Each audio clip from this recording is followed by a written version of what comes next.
Por favor, vaya abriendo su Biblia en Hebreos capítulo 13, versículo 8. Hebreos 13, 8. Y vamos a continuar con la serie Conociendo a Dios. Este es el tema número 3, que se titula El Dios que no cambia. El Dios que no cambia.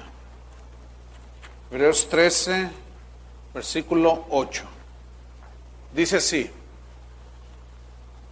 Jesucristo es el mismo ayer y hoy y por los siglos. Esto significa que Dios es inmutable, es decir, que Dios no cambia, que siempre ha sido el mismo. Lo fue ayer, lo es hoy y será por los siglos. Ahora es muy importante conocer al Dios de la Biblia, al Dios inmutable. Y fíjense lo que dice el versículo 9. No os dejéis llevar de doctrinas diversas y extrañas. ¿En cuanto a qué? ¿En cuanto a quién? En cuanto al conocimiento del que fue ayer, es hoy y será mañana. Conocer a Dios.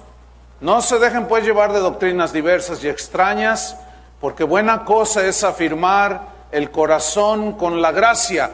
La gracia es netamente espiritual, no con viandas. Las viandas es netamente lo material. Entonces fíjense cómo hace un contraste y dice efectivamente que el Dios eterno, inmutable, incambiable, pues es espíritu, y Él no tiene que ver absolutamente nada en su conocimiento con lo material. Entonces dice: viandas que nunca aprovecharon a los que se han ocupado de ellas. O sea, lo material, ¿de qué sirve, hermanos? Nada más mientras estamos en esta tierra. Pero lo espiritual, lo que no se ve, es eterno. Y Dios es espíritu, y Él es eterno. Entonces, este versículo habla de la inmutabilidad de Dios. ¿Qué es la inmutabilidad de Dios? Significa que Dios no cambia. Significa la inmutabilidad de Dios. Significa que Dios no cambia en ninguno de sus atributos divinos, en ninguno de sus características, como lo que es Dios. Él no cambia sus promesas, no cambia sus mandamientos. Dice en Santiago capítulo 1, versículo 17, nada más le da vuelta una página, y dice Santiago 1:17, que toda buena dádiva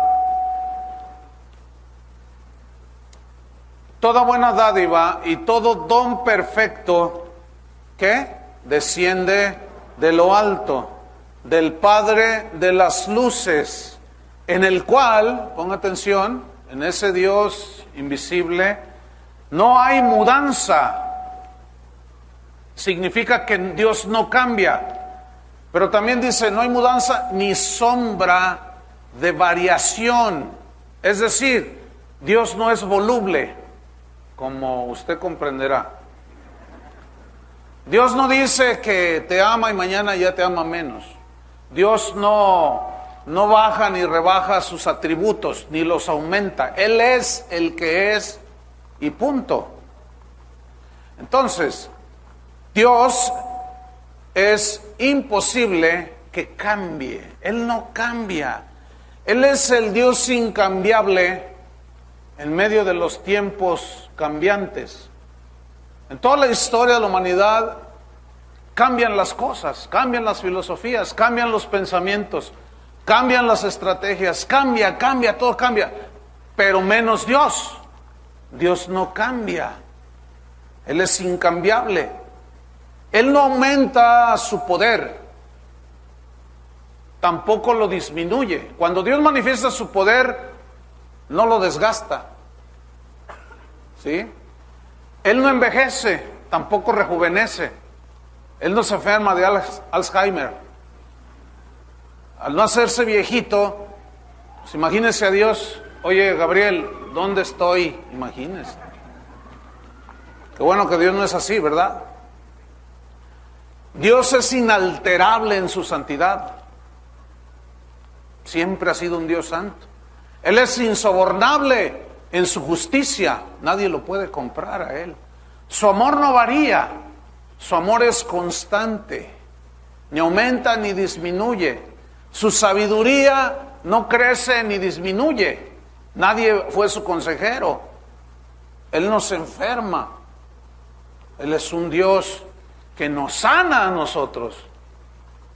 ¿Creen en un Dios milagroso?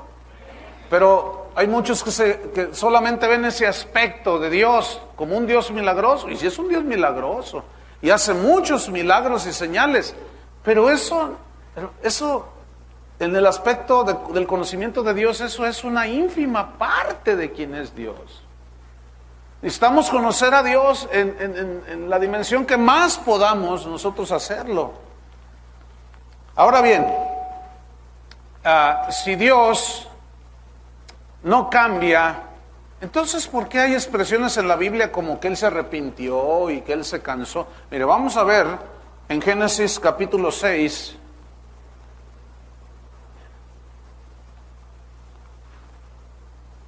Génesis capítulo 6, en el versículo número 5.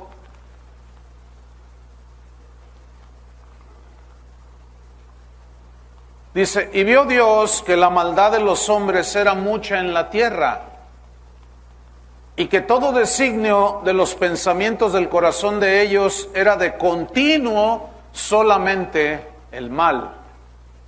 Versículo 6. Y se arrepintió Jehová de haber hecho al hombre en la tierra y le dolió en su corazón. ¿Se qué? ¿Se arrepintió Dios? Entonces, si Él no es como nosotros, ¿por qué se arrepintió? Preguntará alguno. Génesis capítulo 2, versículo 2. Dice, y acabó Dios en el día séptimo la obra que hizo, y reposó el día séptimo de toda la obra que hizo. ¿Qué hizo Dios? Reposó. La pregunta es, ¿se cansó Dios? Dijo, estoy muy cansado de haber hecho tantas florecitas. Me cansé de hacer tantos pájaros, estoy muy cansado. Necesito descansar. ¿Se cansa Dios? Mire, hay un término que se conoce como antropomorfismos. ¿Qué son los antropomorfismos? Es una palabra yuxtapuesta que viene del griego. Antropo significa hombre, o antropos, hombre, y morfos, formas o características, rasgos del hombre. Estas características y rasgos del hombre, que se llaman antropomorfismos, se usan en la Biblia muchas veces cuando se refieren a Dios. Por ejemplo, hay expresiones en la Biblia como dice que Moisés habló con Dios cara a cara. ¿Significa que Dios tiene cara como la nuestra? A ver, ¿cómo es la nariz de Dios? ¿Aguileña, europea, indígena? ¿Cómo es la nariz de Dios, oiga? ¿Qué significa entonces que Moisés habló con Dios cara a cara? ¿Significa que Dios tiene un rostro como el nuestro? Dios no es hombre. Pero entonces, ¿por qué habla así? Pues para que de alguna manera nosotros podamos entender. Son antropomorfismos que se aplican a Dios para tratar de entender. Porque mire, nosotros somos espíritu, pero este cuerpo que usted ve y el que usted tiene, simplemente es como el equipo que Dios proveyó para que el espíritu viviera dentro de él y se expresara en el mundo natural, que este es este cuerpo. Porque Dios, que es espíritu, oye, pero tiene oídos como los nuestros. No. Ve, pero tiene ojos como los nuestros. A ver, ¿de qué colores son los ojos de Dios? ¿Tendrá las pestañas rizadas o de paraguas? ¿Cómo las tendrá? Hermanos, tenemos que entender que Dios no es como nosotros. Dice la Biblia que uno de los hombres de la Biblia dice que vio las espaldas de Dios. Pues qué tan anchas son las espaldas de Dios. Eso se llaman antropomorfismos en la Biblia. Pero eso no significa que Dios es como nosotros. Cuando dice la Escritura que fuimos hechos a la imagen y semejanza de Cristo y de Dios, no significa así como nos vemos humanamente en nuestro cuerpo, que así es Dios. No, significa al carácter. Nosotros tenemos la capacidad de amar. Dios es amor. Tenemos la capacidad de tener misericordia de otros. Dios es misericordioso. Tenemos capacidad de enojo. Dios tiene su enojo. Tenemos la capacidad de ser santos. Ahora que tenemos nueva naturaleza, Dios es santo. Esa es la imagen y semejanza. De eso hablaremos tal vez más adelante. Entonces, volviendo a Génesis 6, dice que Dios se arrepintió. Ahora, para aclarar un poco más este punto, vamos a estudiar un poquito esta palabra, se arrepintió. Como se arrepiente el hombre, vamos a ver que no es así. Tengo que hacer esta distinción para que veamos que Dios no es hombre, no es como nosotros. Génesis 6:6 dice que se arrepintió. Esa palabra se tradujo del hebreo nakham, con K, nakham, que significa respirar fuerte, pero un respiro como de lamentación. Dice que le dolió en su corazón. Y es un respiro así como de lamentación, un respiro profundo, fuerte. ¿De qué se estaba lamentando Dios? De que el hombre prefirió seguir la maldad. Dios no nos diseñó ni nos creó para la maldad, pero el hombre escogió seguir la maldad. Déjeme ilustrárselo, es como un padre, o un hombre que cuando se casa dice, yo quiero tener un hijo. Y bueno, un día su esposa concibe un hijo. Todo el deseo del corazón de ese papá es que su hijo pues esté bien. Todo lo que él desea para su hijo es que es lo mejor, lo que pueda él ofrecerle también. Ese es el deseo del corazón de ese padre. Pero un día el hijo decide probar las drogas y se queda envuelto en ese vicio. Pregunta, ¿cómo reacciona un papá? Se lamenta, ¿no es cierto? Le duele en su corazón que su hijo haya escogido seguir el mal, seguir el camino de las drogas, el camino de la destrucción. Es en ese sentido que Dios se arrepintió. ¿Lo entendió? Ok, vamos a ver 1 Samuel capítulo 15. Aquí nos lo dice más claro. 1 Samuel capítulo 15 versículo 29. Nos es más claro aquí. Dice, además, el que es la gloria de Israel no mentirá. Dios no miente, hermanos. Dios es el Dios de verdad. No hay iniquidad en él. Si algo, una de las tantas cosas en respecto a Dios es que nunca debemos de dudar de él, porque él jamás nos va a echar una mentira. Satanás sí, ese es el padre de mentira. Dios siempre nos va a hablar con la verdad y su palabra es la verdad. Entonces dice, es el que es la gloria de Israel no mentirá ni se arrepentirá, porque no es hombre para que se arrepienta. Porque el arrepentimiento de Dios no es el mismo del hombre. El arrepentimiento de Dios es el dolor que siente cuando ve que nosotros preferimos el pecado. Pero el arrepentimiento del hombre es el arrepentimiento por haber pecado. Entonces Dios no se arrepiente. ¿Me expliqué? Porque Él no peca, Él es santo. Ahora, cuando dice que Dios descansó el séptimo día, la palabra descansó viene del hebreo sabat o shabbat, que se traduce sábado para nosotros, y significa literalmente reposar, significa dejar de hacer algo, significa parar, detenerse. Ahora, estas palabras se aplican a Dios en el sentido de que terminó su obra, pero no porque Dios se canse. Sin embargo, Dios hizo el día de descanso por causa nuestra, porque nosotros los humanos sí nos cansamos. ¿Sí o no? Nosotros necesitamos reposar, nosotros necesitamos descansar, necesitamos parar de tanto afán, necesitamos recobrar las fuerzas, pero Dios no. Entonces son antropomorfismos que se usan en la Biblia. Porque, pues otra pregunta respecto a ese mismo punto de si Dios se cansa. ¿Dios necesita descansar? Imagínate que todos a la vez aquí, hay un par de miles de personas aquí, y cada quien va a hacer una oración. Entonces Dios las contesta todas. ¿Se cansa Dios? Y de pronto dice, oye Gabriel, ¿sabes qué? Apúntalas en la computadora allí porque estoy cansado de responder tanta pregunta. Escúchenme bien. Parece así como que es simpático y que uno se ríe y eso. Pero no, lo que les estoy tratando de mostrar es quién es Dios, cómo es Dios. ¿Sí? Ahora vamos a Isaías capítulo 40.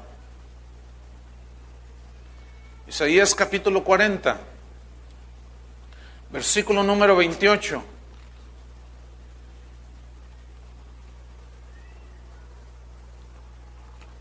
Dice así: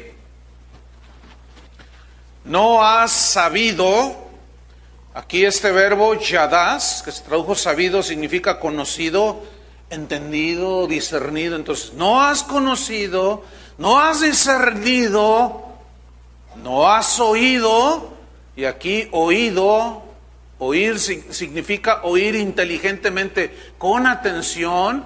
Entonces, presten mucha atención, porque muchos no conocen a Dios como deberían de conocerlo. ¿Por qué? Porque no oyen con inteligencia, no escuchan las cosas con inteligencia. Entonces, preste atención. No has sabido, no has oído que el Dios eterno es Jehová. ¿El Dios qué? Eterno. Esa palabra eterno significa que Él no tuvo principio ni fin. ¿Cómo es eso? Pues esa es una definición de la eternidad. De alguna manera teníamos que definirlo en el idioma. Pero Dios no tuvo principio ni fin. Él es eterno. Él existe en sí mismo. Cuando Moisés le preguntó a Dios, voy a ir con Faraón porque tú me envías, pero si me pregunta que quién me envía, ¿qué le digo? Y Dios le dice, dile, yo soy el que soy, te envía. Yo soy el que soy, el Shaddai en el hebreo. Pero significa el que existe en sí mismo, que nunca empezó y por lo tanto nunca terminará. El que nunca nació, nunca morirá. El que es por los siglos de los siglos de los siglos. Amén. Ahora, ese tipo de lenguaje, de que si Dios se cansa o no, Juan el apóstol, cuando escribe su Apocalipsis, él dice, y oí la voz de ángeles, y era, ¿cómo era? Entonces él escribe, como el estruendo de muchas aguas. Y hace un símil, es una comparación, algo semejante a. Entonces se tienen que usar expresiones así para que nosotros podamos entenderlas. Tiene que haber cierta comparación. Y sus ojos eran como llama de fuego, y sus pies como el bronce brilloso, pulido. Entonces, ese Dios, no has oído, no has entendido que ese Dios eterno es Jehová, el cual, dice, estoy en el versículo 28, creó los confines de la tierra. Esa palabra, creó, viene del hebreo vará, y vará significa crear de la nada. Por lo tanto, esa palabra solo se le aplica a Dios. Solo Dios tiene la capacidad de crear de la nada. Él dijo, sea la luz, y fue la luz. Ahora, en el Nuevo Testamento hay un texto que dice que Dios llama las cosas que no son como si fuesen. Y esa en alusión a vará. Es decir, Dios es el único que pudo decir, que brote la hierba en el campo, salgan peces del mar, y llamó las cosas que no son como si fuesen. Pero algunos maestros de la Biblia, torciendo el significado de las Escrituras, le han hecho creer a algunos cristianos que usted y yo podemos llamar las cosas que no son como si fuesen. Eso es una mentira. Eso no es verdad, hermanos. Eso es una interpretación de la Escritura totalmente fuera del contexto. Porque si así fuera, seríamos dioses. Aunque hay algunos maestros que dicen que somos dioses, pero ¿cuántos han entendido que no somos dioses? Porque si yo llamara las cosas que no son como si fuesen y todo lo que yo digo se hace, entonces soy Dios. ¿Para qué lo necesito a Él? Por eso dice, Jesucristo es el mismo de ayer, hoy y por los siglos. No se dejen llevar de doctrinas extrañas. Dios nunca, nunca, escúchenme bien, jamás va a hacernos igual a Él. Porque Él es el único Dios. Nosotros no somos dioses, somos criaturas de Dios. ¿Cuántos dicen así es? Pues aunque no diga. Entonces, note, Él creó los confines de la tierra, pero viene a continuación. No desfallece, significa que no se cansa, que no flaquea, ni se fatiga, significa quedar exhausto, significa sudar por hacer esfuerzo. Y como cansado que estás, pues te sientas. Dios no es así. A ver, pastor, entonces ¿por qué dice la Biblia en Juan 4 que Jesús, cansado del camino, se sentó junto al pozo? Así dice, ¿verdad? ¿Y por qué dice que tuvo sed? ¿Y por qué dice que tuvo hambre? La respuesta es muy sencilla. Porque Dios se encarnó y tomó forma humana. Y como forma humana está sujeto al cansancio, al hambre y a la sed y al sueño, porque también se dormía. Pero si ustedes notan, la Biblia dice que no se dormirá el que guarda a Israel, porque Dios no duerme. Cristo era Dios, por supuesto que era Dios. Entonces, ¿por qué se cansaba? Te repito, porque era hombre también. Y Él vino a identificarse con nosotros. Dice que fue tentado en todo según nuestra semejanza, pero sin pecado. Él dice que se despojó a sí mismo, tomó forma de siervo y se hizo menor que los ángeles y se hizo como nosotros, uno más. Lloró, se cansó, en la barca se durmió y los discípulos se espantaron. Entonces, obviamente como ser humano, Él tenía que tener hambre, tenía que comer, sentía frío, tenía que cubrirse, tenía hambre, tenía que comer, etcétera. Entonces, fíjate, aquí está haciendo la diferencia. Él no desfallece, no se cansa, no se fatiga, no suda, no se fatiga con cansancio, y su entendimiento no hay quien lo alcance. O sea, ¿quién se va a igualar para entender la omnisciencia de Dios y el conocimiento que Dios tiene de las cosas? Cuando Él nos conoció desde antes de la fundación del mundo. ¿Quién se puede igualar? ¿Quién va a llegar a todo el entendimiento? Su entendimiento no hay quien lo alcance. Ahora fíjate el versículo 29. Ese Dios incansable es el que le da fuerzas al que se cansa. ¿Quién se cansa? Yo, diga yo. Entonces, llama las cosas que no son como si fuesen, a ver. Pues no, que muy diosito. Algunos diositos andan por ahí. Versículo 29. Él da esfuerzo al cansado. Jesús dijo, vengan a mí, todos los que están trabajados y cansados. Ok, ¿cansado de qué? Mira, hay muchas cosas que tenemos que hacer trabajar, que nos cansan ya por naturaleza. Pero hay otras cosas que nosotros no podemos hacer. Por ejemplo, puede haber aquí alguna esposa que esté cansada de tratar de cambiar a su marido. Señora, dese por vencida, nunca lo va a poder cambiar usted. Es que ya estoy cansada. Pues sí, ya está súper cansada. Claro, pero entonces, ¿qué fuerzas necesita usted para soportar al cocodrilo de su marido? Estas son las fuerzas que Dios le va a dar a usted que se cansa. Porque Él no se cansa. Él da esfuerzo al cansado y multiplica las fuerzas. Estoy en el versículo 29. Multiplica las fuerzas al que no tiene ninguna. ¿Se ha quedado sin fuerzas a veces? Yo sí. Así que Pablo decía que oraba a Dios para que le quitara ese aguijón que Satanás le había puesto ahí. Dice que escuchó la voz de Dios. Dios le dijo, bástate mi gracia, porque mi poder, le dijo el Señor, se perfecciona en la debilidad. Y ahí debilidad es una palabra atseneia que significa sin fuerzas, como cuando uno cae enfermo. Entonces, Pablo entendió y dijo, a ver, entiendo. Cuando yo ya gasté mis fuerzas en querer hacer las cosas que no puedo hacer, que no tengo yo el poder para hacerlas, entonces ya se me acabaron, me quedé sin recursos. Entonces es cuando opera la fe y es cuando Dios obra y te da las fuerzas que tú no tienes, y es cuando el poder de Dios se perfecciona en tu debilidad. Mira, escúchame bien, deja de luchar en tus fuerzas, deja que Dios sea el que haga las cosas y vas a ver qué descanso. Vas a ver qué descanso. Dios, ahí en el libro de los Hebreos, hablaba de que el pueblo de aquel tiempo no entró en su reposo.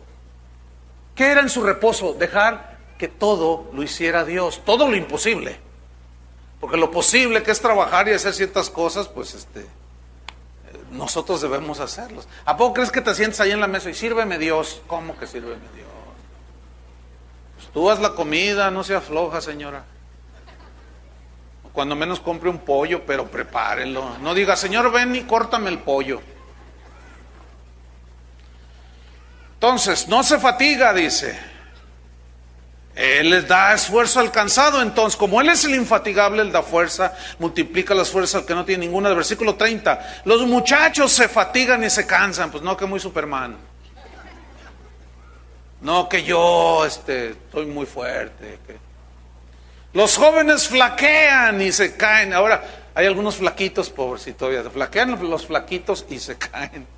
Fíjense el versículo 31, dice, pero, y ahí está el contraste, de que Dios no es como nosotros, hermanos. Pero los que esperan a Jehová, es decir, los que esperan a que Dios sea el que hace lo imposible. Los que esperan que Dios sea el que cambie al marido, al hijo, a la esposa. Los que esperan a que Dios les dé fortaleza para resistir las pruebas. Los que esperan a Jehová, a que Dios obre en su omnipotencia. Los que conocen que Dios todo lo puede. Los que conocen al Dios soberano, lo esperan a que Él obre. Entonces, ¿qué dice? Tendrán nuevas fuerzas, claro. Es obvio, tendrán nuevas fuerzas, levantarán alas como las águilas. Otra vez, esta es una expresión retórica, ¿sí? Porque ¿quién de ustedes ha volado como águila? Aunque algunos tenemos nariz aguileña. Levantarán alas como las águilas, este es un símil también.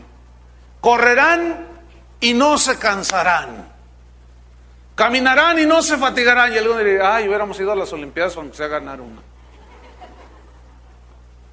Entonces fíjate cómo este lenguaje nos está poniendo en nuestro lugar. Ustedes se cansan, se fatigan, tienen sed, no lo pueden todo, no pueden confiar en sí mismos. Por eso la Biblia dice, maldito, pobre del hombre que confía en el hombre. Ahí está haciendo una plena distinción de que Dios no es como nosotros. Ahora, nosotros cambiamos a cada rato. Nosotros decimos un montón de cosas, hacemos promesas. Por ejemplo, mire, Dios es inmutable en su amor. Significa que Dios no cambia en su amor. Dice en Juan 3:16, de tal manera amó Dios al mundo. Y ese amor es inalterable. Siempre es el mismo amor. Ni disminuye ni crece. En Isaías 40, versículo 8, en el 7, fíjese lo que dice, Isaías 47. Dice, la hierba se seca. Fíjese, aquí va a comparar la hierba y la flor con el hombre. Ponga atención. La hierba se seca y la flor se marchita, porque el viento de Jehová sopló en ella. Ciertamente como hierba es el pueblo. ¿Cómo somos? Como hierba. Eres cualquier estafiate. Cualquier hierbita del campo. Versículo 8. Sécase la hierba, marchítese la flor. ¿Qué dice? mas la palabra del Dios nuestro permanece para siempre. Fíjese, aquí hay una inmutabilidad en su amor. En Jeremías, ahorita comparto más sobre esto. Jeremías 31:3, y deja ahí una seña en Isaías 40, Jeremías 31:3. Fíjese usted lo que dice, en la inmutabilidad de Dios, que el amor de Dios no cambia, su palabra no cambia, y Él ha dicho que nos ama, ¿no es cierto? Bueno, Jeremías 31, versículo 3, dice: Jehová se manifestó a mí hace ya mucho tiempo, diciendo, ¿qué dijo Dios? Con amor eterno te he amado, por tanto te prolongué mi misericordia. Con amor eterno te ha amado. Entonces, está haciendo una distinción de que Dios no es como nosotros. Nosotros nos cansamos, somos volubles, cambiantes, somos como el clima. Ahorita llueve, al rato hace calor, luego hace frío. Dios no es así. En Dios hay una estabilidad en su carácter y en su ser. Entonces Él nos ama con amor eterno. Con amor eterno te ha amado. No dude del amor de Dios. Cuando una pareja se casa, se juran amor eterno, y el mariachi está allá en la esquina cantando amor eterno, y al mes ya se andan divorciando estos eternos tremendos. ¿Por qué? Porque así somos, de cambiantes, de volubles, de inestables. Pero Dios no es así. Entonces, ¿cómo es que vamos a ser igual a Dios? ¿Cómo es que nosotros podemos tratar al Dios inmutable y nosotros tan cambiantes? ¿Cómo lo vamos a tratar de tú a tú, al mismo nivel, y ordenarle que haga las cosas, hermanos? Quien hace eso no conoce a Dios. Él es el que ordena, amén. Él es el que ordena. Él es el que pone las reglas. Él es Dios. Nosotros somos muy finitos, muy cambiantes. Entonces, su palabra, que es inalterable, que es inmutable, volviendo a Isaías 40, nos asegura que su amor es eterno. No solo nos asegura que su amor es eterno, lo inmutable de su palabra, sino también de que sus promesas que Él nos hizo se van a cumplir. Por ejemplo, Jesús dijo: es necesario que yo me vaya, le dijo a sus discípulos, pero me voy a ir y voy a preparar un lugar para vosotros. Pero regresaré y vendré por ustedes otra vez, para que donde yo estoy, vosotros también estéis. Escúchenme bien. La inmutabilidad de su palabra, lo seguro que es su palabra, lo incambiable que es su palabra, me asegura su promesa. Y ahí ya vemos cómo su amor inmutable se manifiesta. Ahora, hay algunos que viven como si el Señor nunca fuera a regresar. Vemos pues que su palabra, volviendo a Isaías 48, se seca la hierba, que somos nosotros, se marchita la flor, mas la palabra del Dios nuestro, ¿qué? Dice, permanece para siempre. Y esa frase, permanece para siempre, es eternidad. Significa perpetuamente. Es decir, lo que Dios dijo acerca de su santidad, siempre será. Sus caminos antiguos serán presentes, nunca los cambia. El camino en el que caminó Enoc y Dios se lo llevó, son los mismos caminos que hoy quiere que caminemos. No han cambiado. En el Antiguo Testamento dice: preguntad por las sendas antiguas. ¿Por las sendas qué? Antiguas. ¿Cuál es el buen camino? Y andad por él. Sendas antiguas. Esa es una expresión para decir lo que Dios siempre ha dicho que quiere que caminemos. ¿Dónde quiere que caminemos? Serán las mismas, ayer, hoy y siempre. Porque su palabra permanece, su palabra no cambia. Aunque algunos vivos que dicen que andan en avivamiento, las cambien. Los caminos de Dios son incambiables. Jesús dijo en Mateo 24, versículo 35, el cielo y la tierra pasarán. ¿Qué? ¿Por qué pasarán el cielo y la tierra? Porque se envejecen. Pero Él no envejece. Su palabra tampoco, no se empolva. no se oxida.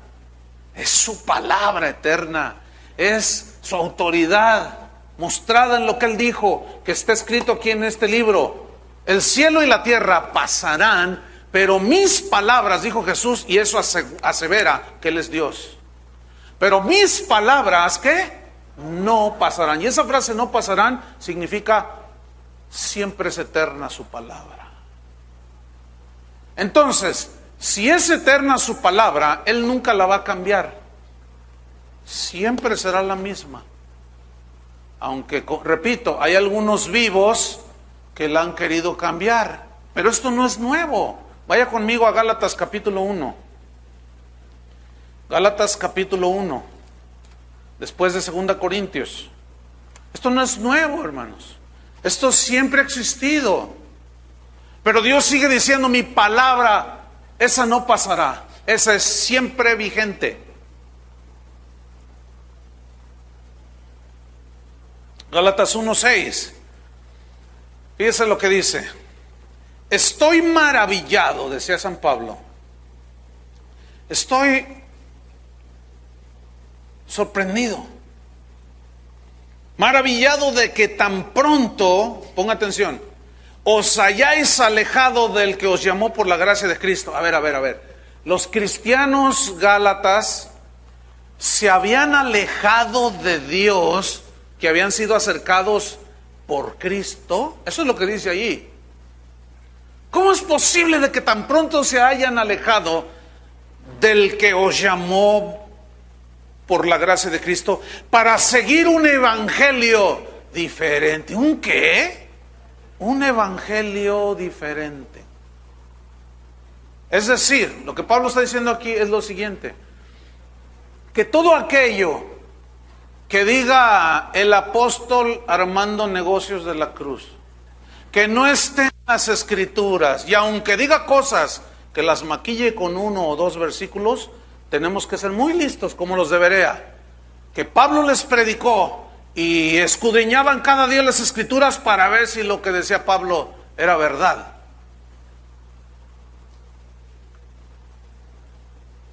Evangelio diferente.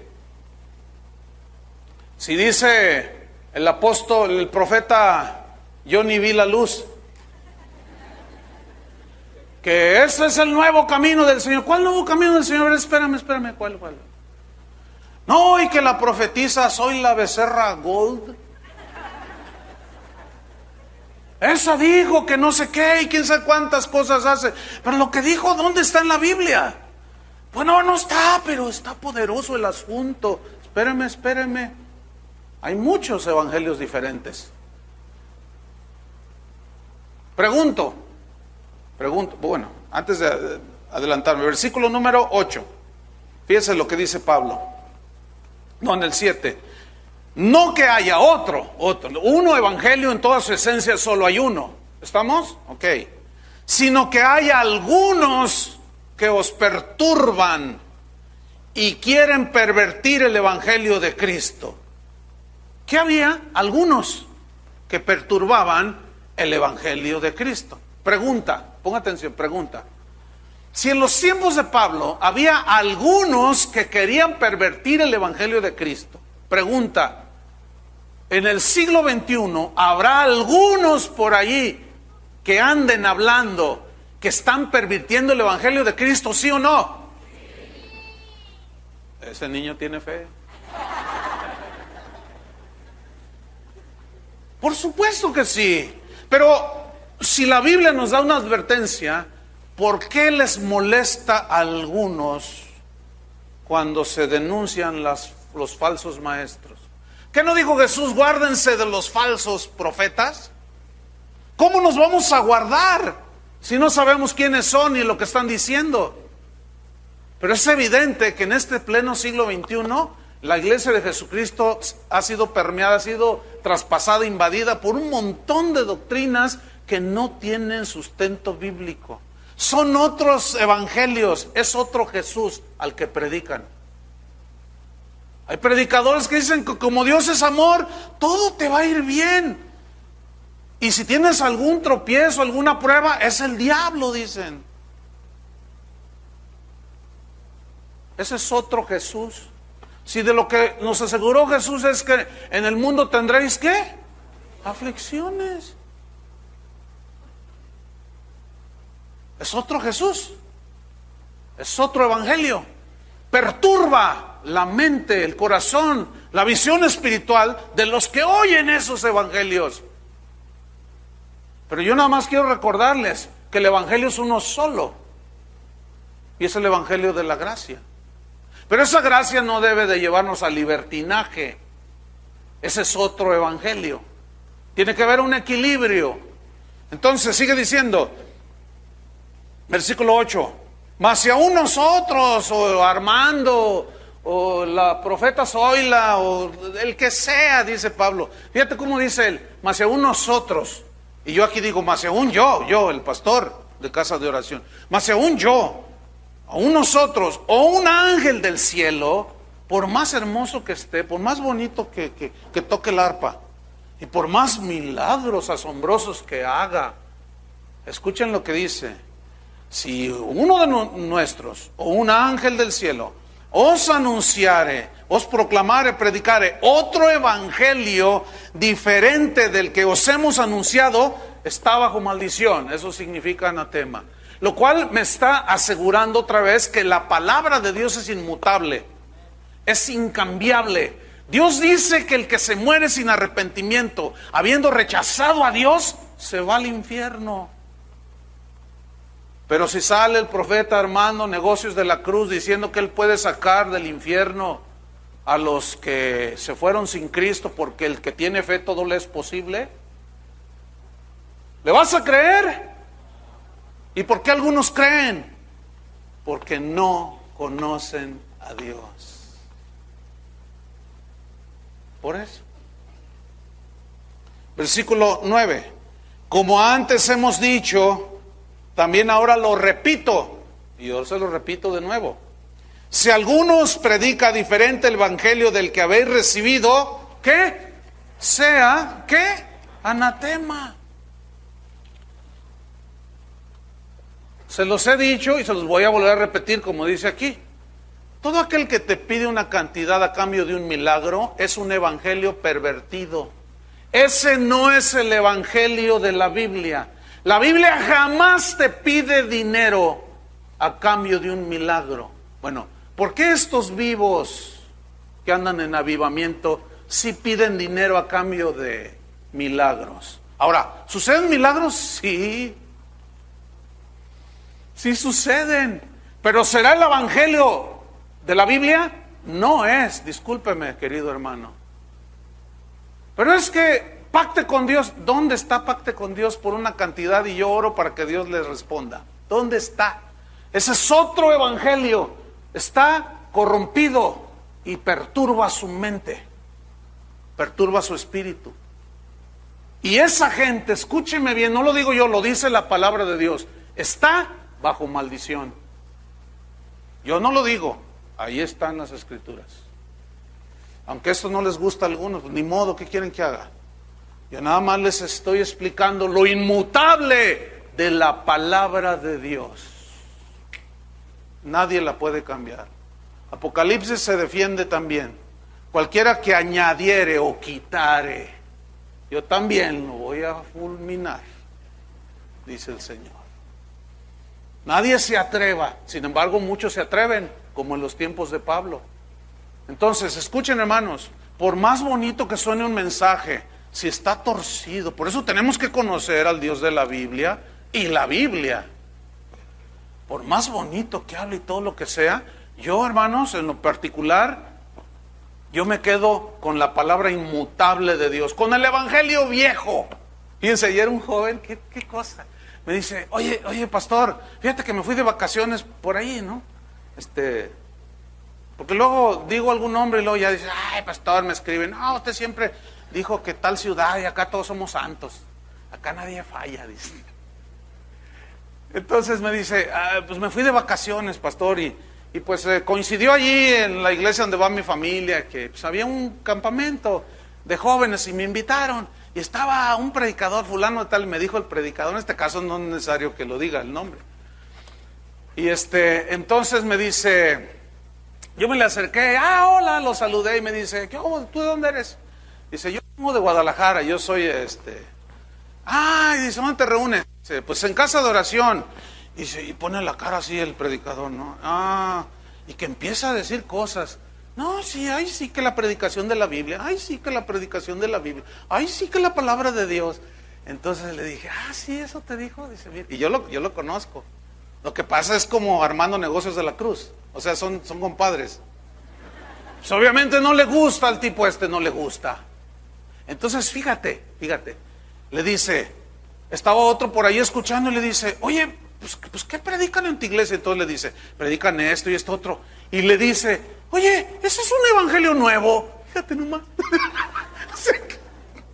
Es inconcebible que esto es un evangelio nuevo. O sea, ¿por qué? Porque no están escuchando el evangelio que está aquí en las escrituras. Entonces le digo yo, mira, le dije, te voy a decir sin que me digas qué dijo ese predicador cuando subió a predicar. Y se me quedó mirando. Ayer fue esto, aquí en la plataforma. Le dije, mira, dijo así, más o menos, dijo. A ver, pues vamos voy a compartir, me invitaron para compartirles y miren, ni crean que les voy a hablar, ay, sí, un mensaje teológico, ay, sí, la Biblia, ay, sí. ¿Y cómo sabe? Le digo, porque yo sé lo que dice ese tipo. Siempre dice lo mismo. Ay, sí, ni la Biblia subió, ¿sí o no? No traía Biblia. Bueno, imagínense la sarta de fábulas que repartió a los jóvenes. Le dije, ¿cuántas anotaste? Dice, no, hombre, dijo, yo conté como 25 barrabasadas que dijo el predicador.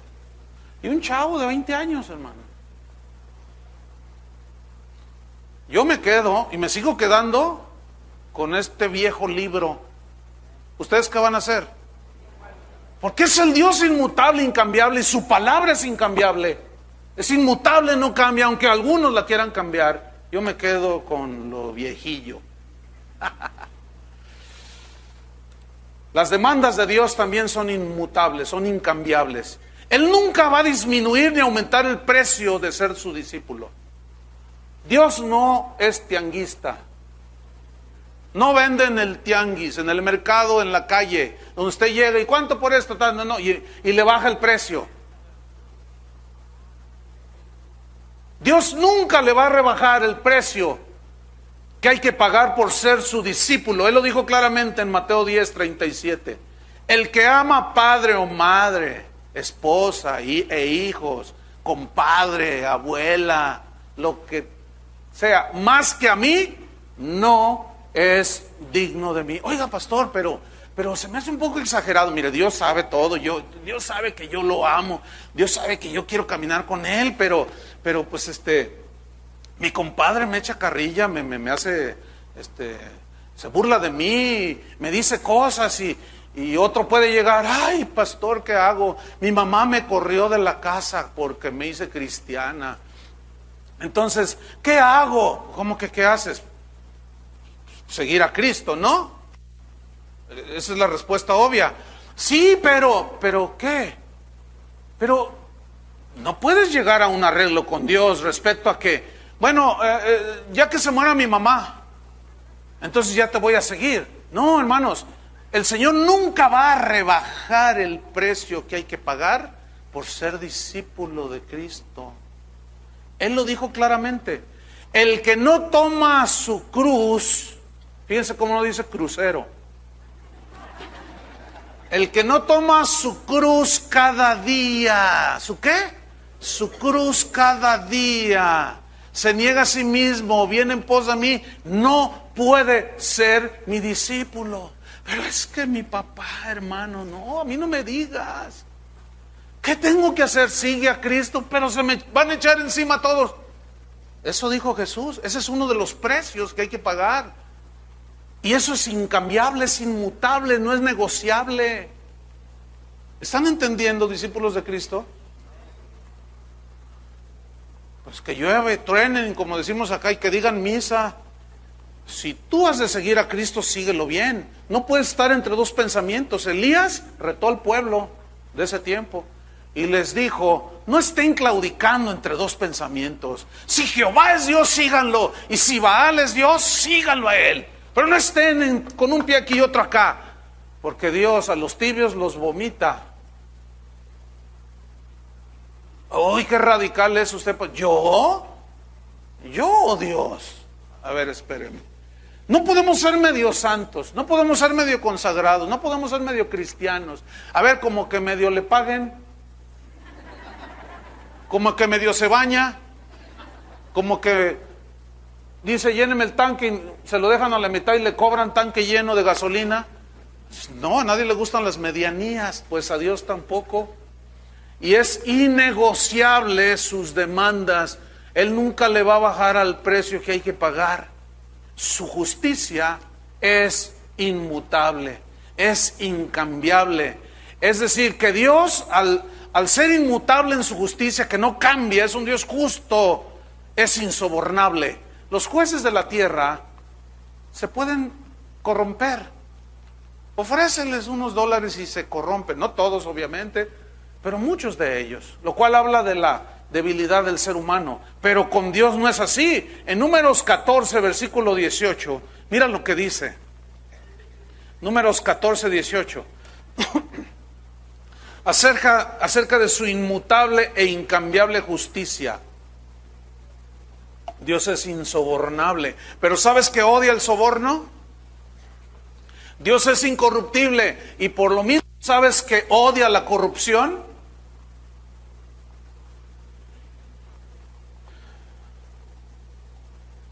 Números 14, versículo 18. Jehová, Jehová, el que es el eterno, el yo soy, tardo para la ira y grande en misericordia. Ay, ¿cuánto le dan gracias a Dios por ser así? Me gusta esto. Ay, qué bueno es el Señor. De verdad, lo digo en serio. Él es tardo para la ira y grande en misericordia. Es decir, no es como nosotros, que apenas ya nos ponemos, explotamos. Y no sabes con quién te metes, dice. Y empezamos ahí con la prepotencia, ¿verdad? Él es tardo para la ira, o sea, se tarda, no explota. ¿Por qué?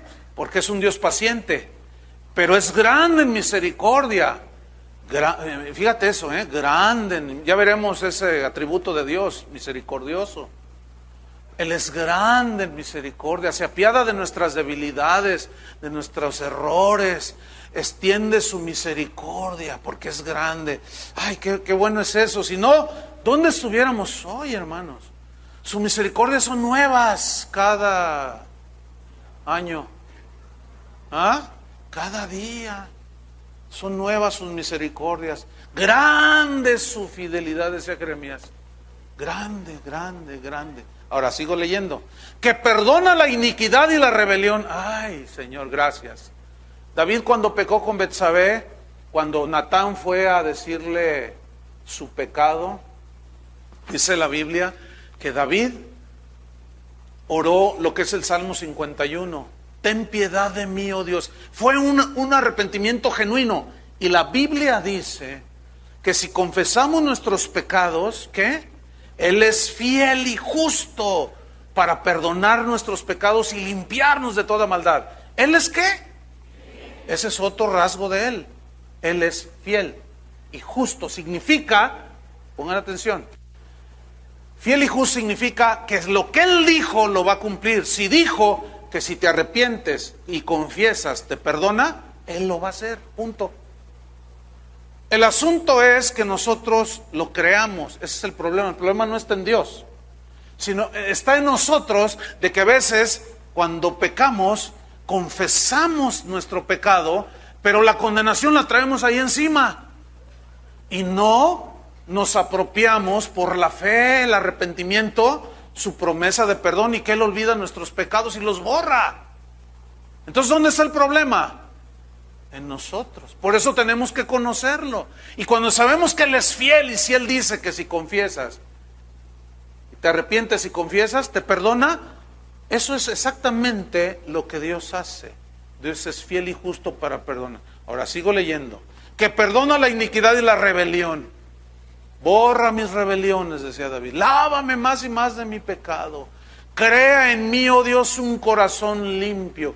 Y en la palabra crea es vará otra vez.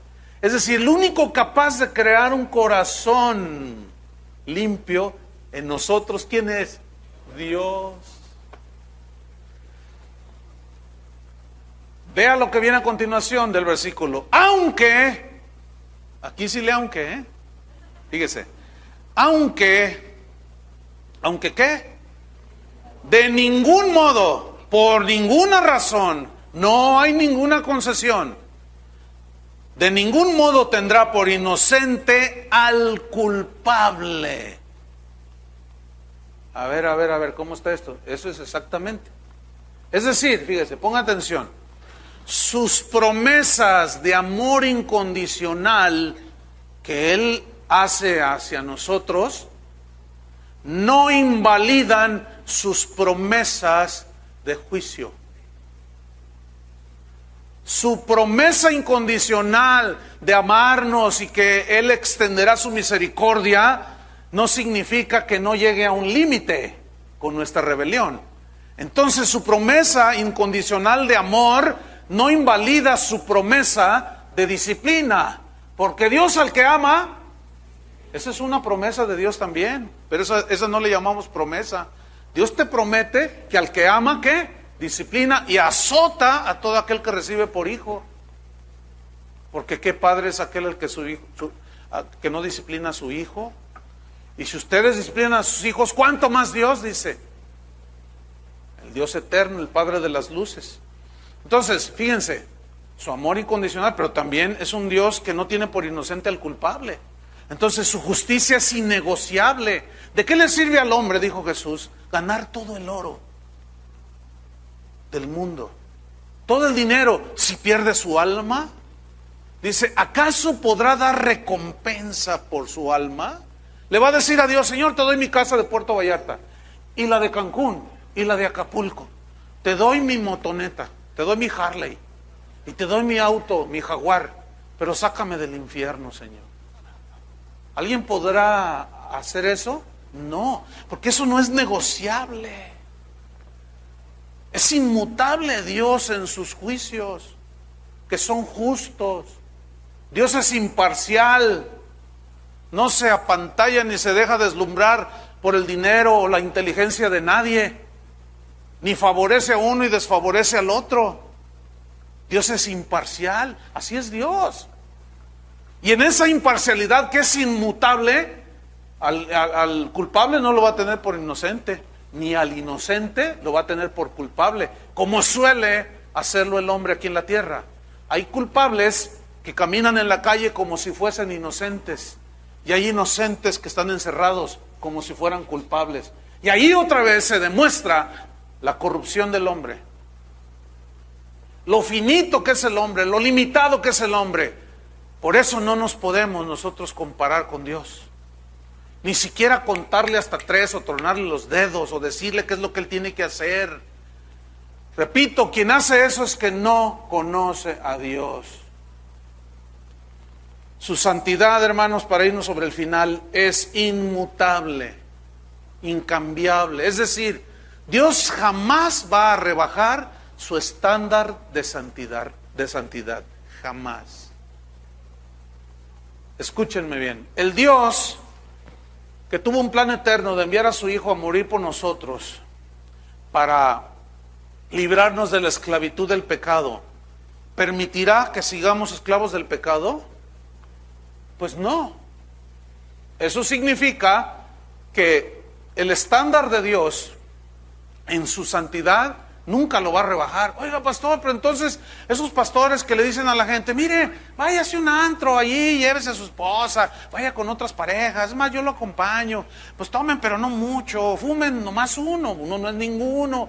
¿Esos qué? Esos dicen que andan en la libertad de Cristo. ¿Será la libertad de Cristo? Dios jamás va a rebajar su estándar de santidad. Ese pastor está mandando a esa gente al infierno.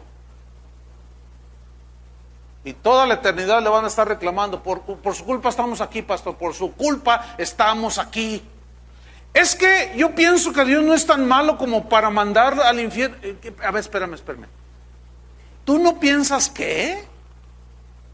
¿Que no lees la Biblia? No, pues es que sí dice allí, pero se me hace que es alegórico. ¿Ustedes creen que sea alegórico el infierno? Entonces también el cielo es alegórico. Comamos y bebamos, no hay nada. No, hermanos, no nos engañemos. Pero esos falsos maestros tuercen las escrituras. Predican otro evangelio. Y le hacen creer a la gente que son salvos. Y no son salvos. Creen que porque levantaron el dedo el domingo ya son salvos. Ya lo expliqué en el primer mensaje. No, en eso no consiste la salvación, hermanos. Ya lo expliqué bastantes veces. Entonces, en su santidad, vean lo que dice Primera de Pedro 1:15, perdón. Dice, como aquel que os llamó es, ¿qué? Santo.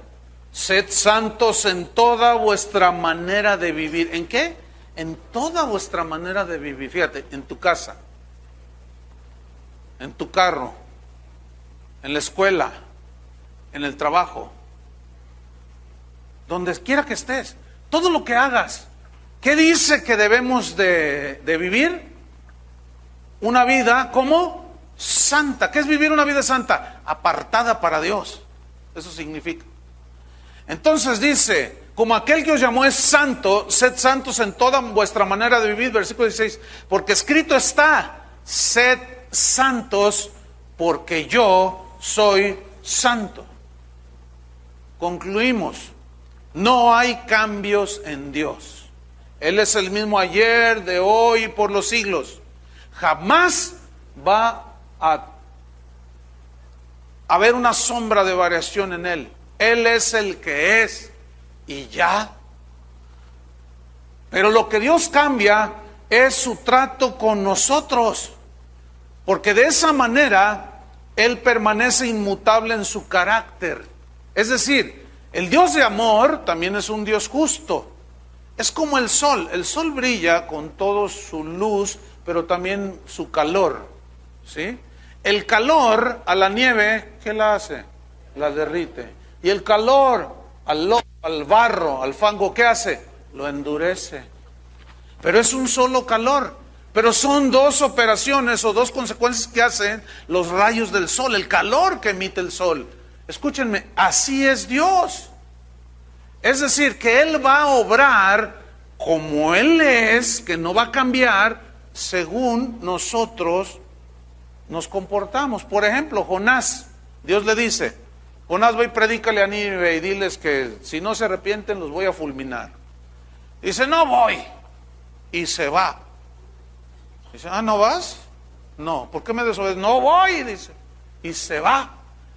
Entonces, ese Dios que demandaba obediencia, ese Dios santo, lento en misericordia, lento para la ira, grande en misericordia, fiel, justo y verdadero, comenzó a operar como el Dios, ¿qué? Disciplinador de sus hijos. Dice, no, ¿te rebelas? ¿Por qué no me obedeces? Y empezó a tratar con él. El barco casi se hunde, lo tiran al mar y se lo traga un charalote de Chapala. Y luego está allí todo lleno de algas y todo, y está allí ya casi muriendo y se arrepiente. Señor, hoy sí, perdón, pagaré mis votos. Y manda a Dios a expulsarlo. Sale a la playa, allí a la orilla del mar, y ¡ay, sí, alabado sea el nombre del Señor! Y va Jonás y le dice, Señor, ¿qué quieres que haga? Y el Señor, pues lo que te había dicho, ve a Nínive y predícale. Ve a Nínive y predícale. ¿Entendieron? ¿Cómo está operando Dios contigo ahorita? No sé. Te hace falta conocerlo. ¿Qué está tratando Dios contigo? ¿Cómo está obrando? ¿Sientes su abrazo de amor? Disfrútalo. ¿Te inundó la misericordia de Dios? ¡Ay, nada en ella! Disfrútala.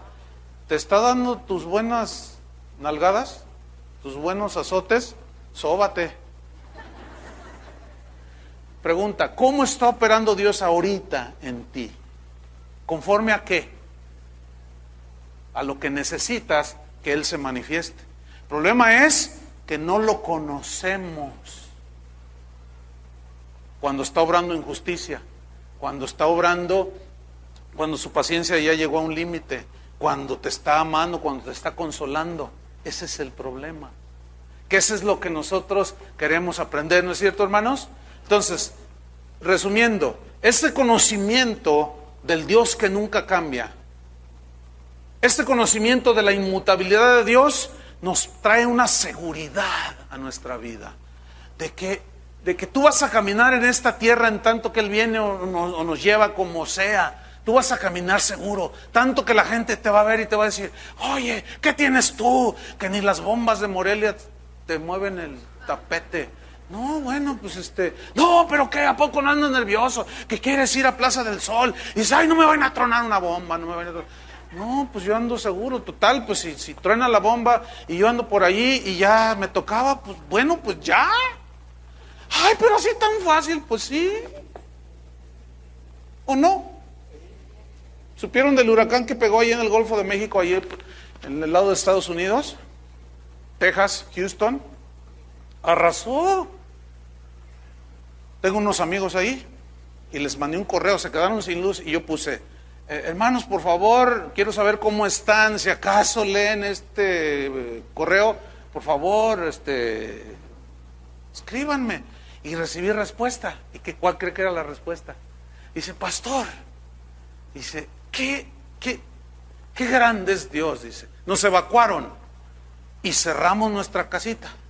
Dijimos, bueno, Señor, nos vemos, vamos a evacuar, y ahí la dejé. Dice, pastor, cuando regresamos que nos dejaron entrar, estaba todo destruido, pero vamos llegando a nuestra casita, ¿y qué cree, pastor?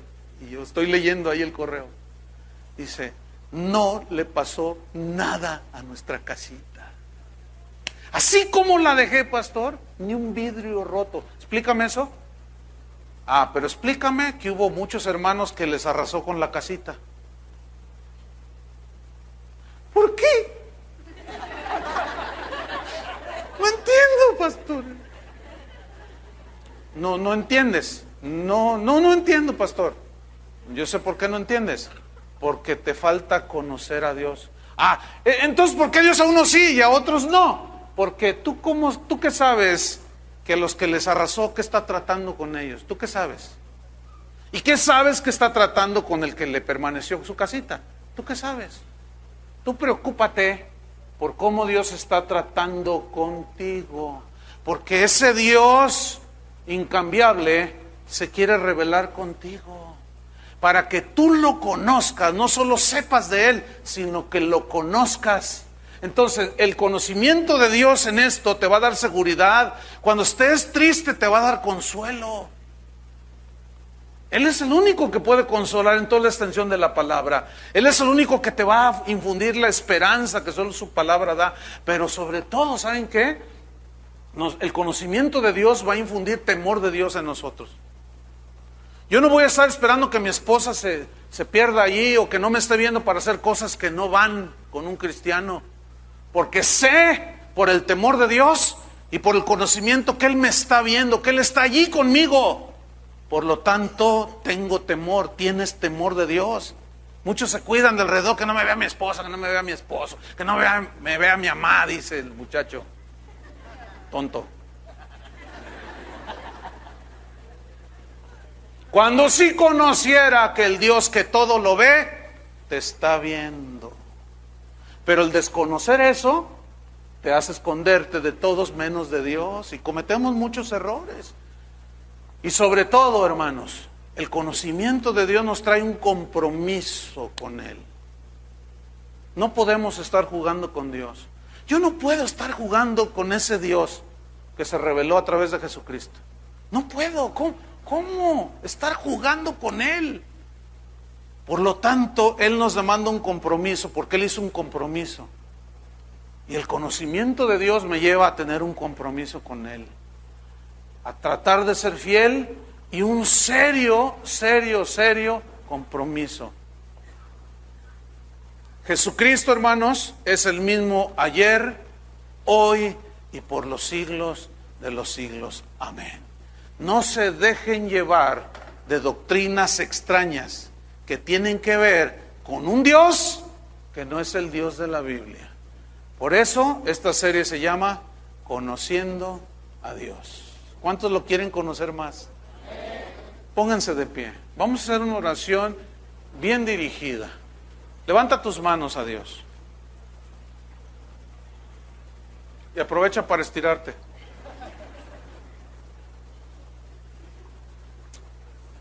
Ahora, ya olvídate del que está junto a ti, a tu izquierda. O sea, ¿cómo Dios está obrando contigo? ¿Qué se está revelando Dios contigo? ¿En qué rasgo de su carácter? ¿Te está demandando compromiso? Pues es que es un Dios comprometido. ¿Te está demandando santidad? Pues es que es un Dios santo. ¿Te está demandando rectitud? Pues Él es un Dios recto. ¿Cómo está tratando contigo Dios? Entonces, ahí ese es el área donde tú lo tienes que conocer. El del por qué. A lo mejor Dios está probando tu fe, porque Él quiere pulir tu fe, fíjate. Quiere hacerla más preciosa que el oro, para que cuando Él venga, tu fe sea hallada en alabanza. ¿Entendiste, hermano? Pero finalmente hay que entender que Dios no cambia, hermanos. Dios no va a cambiar sus preceptos, sus mandamientos. Él no va a ser menos justo con unos y muy estricto con otros. Él es tan justo, tan equilibrado. El problema es que vemos por la experiencia de otros lo que nos está pasando a nosotros, y ese es un error, hermano. No. Tú debes de ver a Dios, tú y Dios, nada más. Tú y Dios. Hay un conocimiento que es el conocimiento espiritual, ciertamente, y que se anida en nuestros pensamientos, en nuestro conocimiento. Pero hay un conocimiento de Dios en la experiencia. Yo puedo decir que Dios es amor, pero si nunca experimento su amor, cuando Él me lo quiere demostrar y quiere que lo conozca ahí, entonces no conozco al Dios de amor. Si Dios manifiesta su misericordia y yo estoy queriendo que haga mis caprichos, yo no estoy siendo dócil a ese Dios misericordioso que se está mostrando a mí, que está siendo paciente conmigo. Tienes que conocerlo ahí, donde estás ahorita, con lo que estás viviendo ahorita. Entonces, con tus manos levantadas, dile: Señor, te quiero conocer. Quiero, Señor, decirte que te reveles a mí. Dame sabiduría, Señor, discernimiento para conocerte, para saber cómo es que tú estás obrando conmigo. Si es en tu santidad, en tu justicia, en tu bondad, pero también en tu inflexibilidad en cuanto a la palabra, tu palabra que es incambiable. Enséñanos, Señor, queremos conocerte. Gracias porque este conocimiento está en la Biblia, en la palabra de Dios, y es ahí donde podemos nosotros conocer al Dios que se reveló en Jesucristo. Gracias, Señor, porque eres el mismo ayer, hoy y siempre. Nunca cambiarás. Tus decretos, juicios, mandamientos nunca cambiarán. Tu justicia, amor, perdón jamás cambiará.